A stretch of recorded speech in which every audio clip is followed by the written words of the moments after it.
The Navy tells Dorie Miller his place is in the kitchen. On the morning of the Pearl Harbor attack, December 7, 1941, he mans a .50 caliber anti-aircraft gun the Navy never trained him to fire.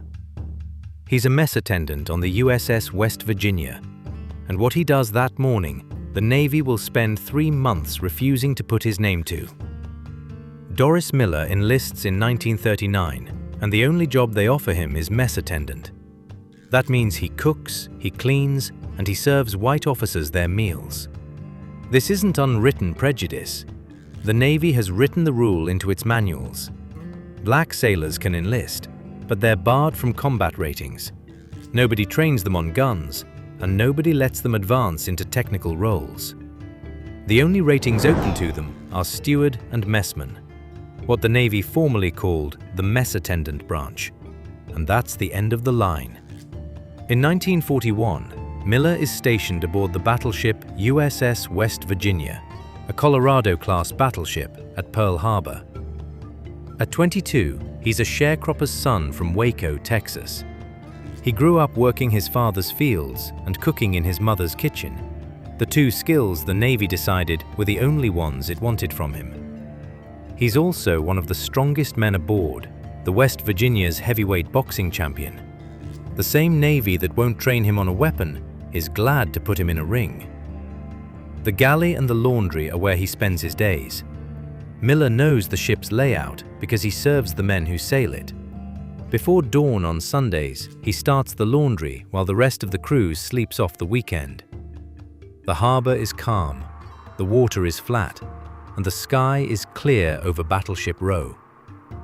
At 7:48 that morning, Japanese torpedo bombers, Nakajima B-5N aircraft carrying Type 91 torpedoes, skim across the water at 40 feet toward Battleship Row. Miller is below decks, handling laundry, when the first explosions shake the hull of the West Virginia. A torpedo strikes the port side, and then another. The ship shudders and begins to list. Water pours into the lower compartments, and men are shouting in the passageways. The lights flicker and fail. Below decks, Miller stands in the dark with water rising around his ankles. Miller's assigned battle station is an ammunition magazine deep in the belly of the ship. That space is now flooding, wrecked by the blast and unusable. He has no orders and no post. He climbs toward the deck, and the world he finds is burning. The deck of the West Virginia is covered in smoke and fire. Sailors are scrambling for cover as Japanese aircraft strafe the harbor. Oil slicks on the water catch fire, and the air smells of cordite and burning fuel. Shrapnel whines off steel bulkheads, and the wounded are crying out for help. Miller moves through it, looking for somewhere he can be useful. He starts pulling injured men away from the flames. He drags them behind bulkheads, lowers them into life rafts. Bombs are still falling. Miller carries wounded sailors through the fire when an officer orders him to the bridge. Captain Mervyn Benyon is down.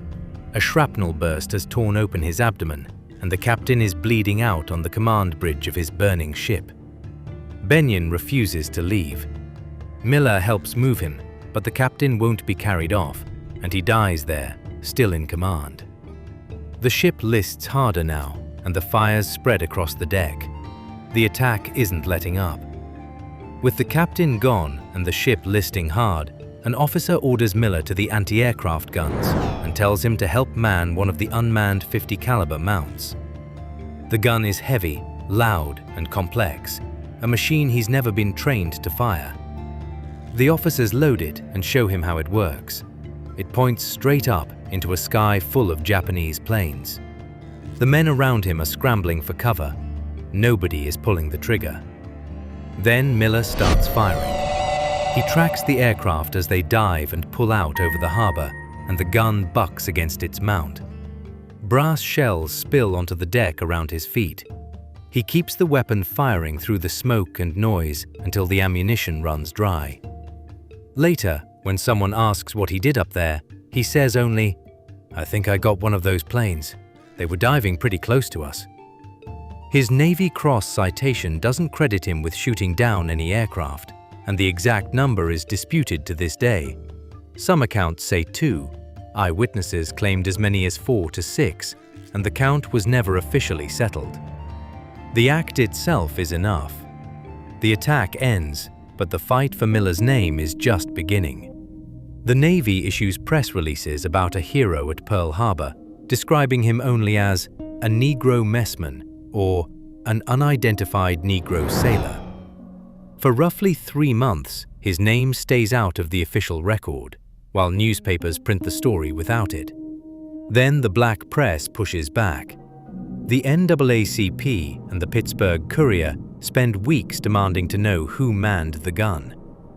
The Courier was one of the leading voices of the WWII campaign, the black press movement demanding victory against fascism abroad and racism at home.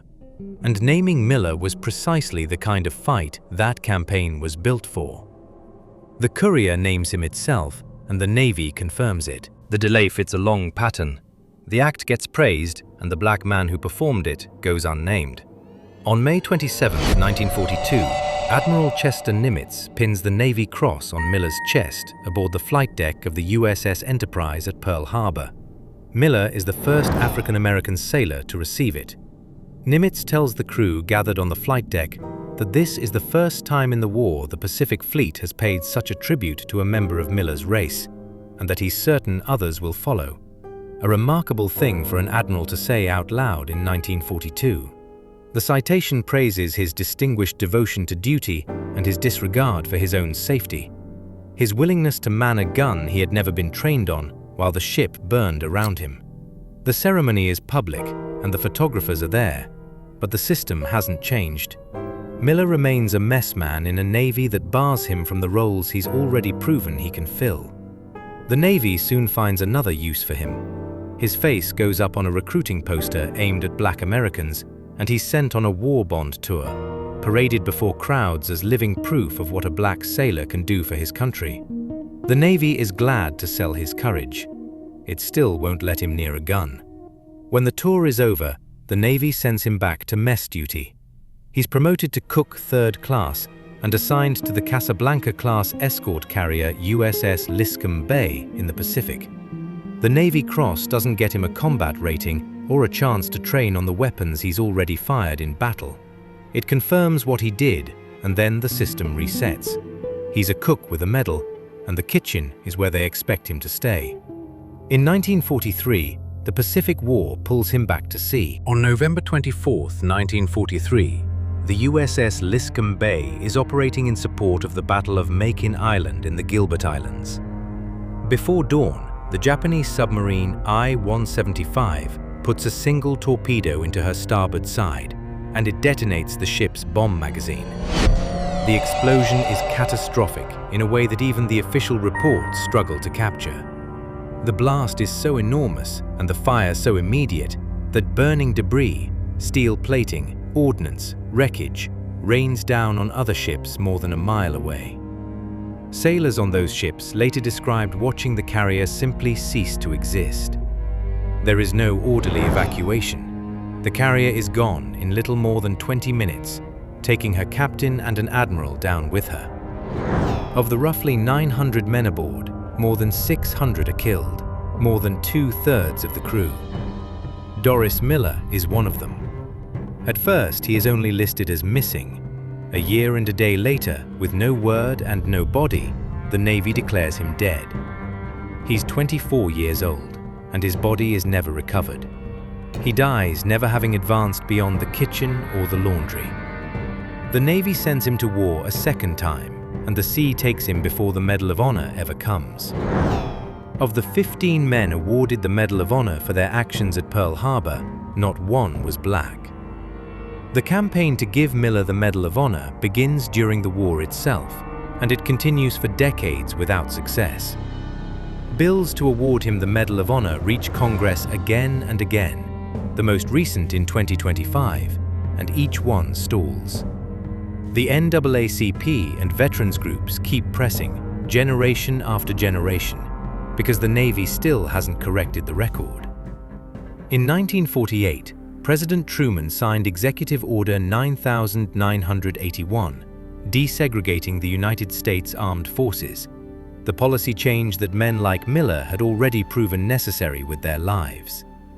It came 5 years too late for him.